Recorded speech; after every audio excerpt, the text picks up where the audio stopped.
নমস্কার কাকু, আপনার একটু নামটা বলবেন। শহীদুল ইসলাম, জায়গাটার নাম? দক্ষিণ কুশিয়ারহাট। দক্ষিণ গোসাইট। আপনি যেটা ব্যবহার করতেছেন এটার নাম, একটার নাম হলো গ্রিন গ্রো Z7 আর একটা হলো শিও রুট, তাই না?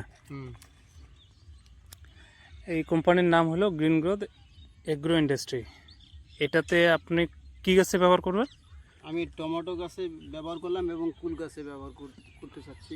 মানে টমেটো গাছে ব্যবহার করলেন, হ্যাঁ, আর এখন হচ্ছে কুল গাছে ব্যবহার করতে চাচ্ছি। আচ্ছা, তাহলে কুল গাছে ব্যবহার করবেন। তাহলে দেন একটু, কী পরিমাণে দিবেন?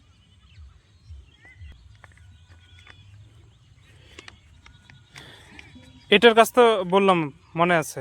এটাতে আপনার হচ্ছে শিকড়ের যে সমস্যাগুলো হয়, তো শিকড় নষ্ট হয়ে যাচ্ছে, এসে হয়ে যাচ্ছে, ওই শিকড়টা আবার নতুন করে 2 থেকে 3 দিনের মধ্যে বসাই দেবে, তাই তো?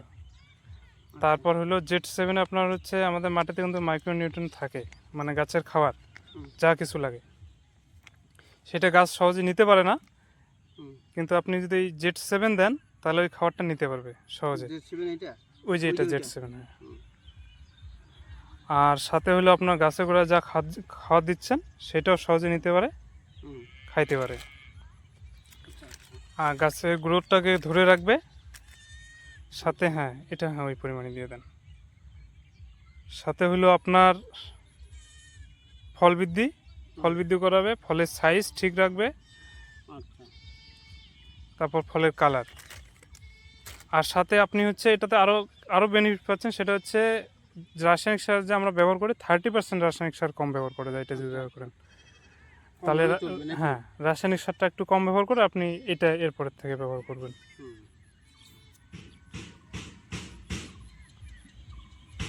ধন্যবাদ।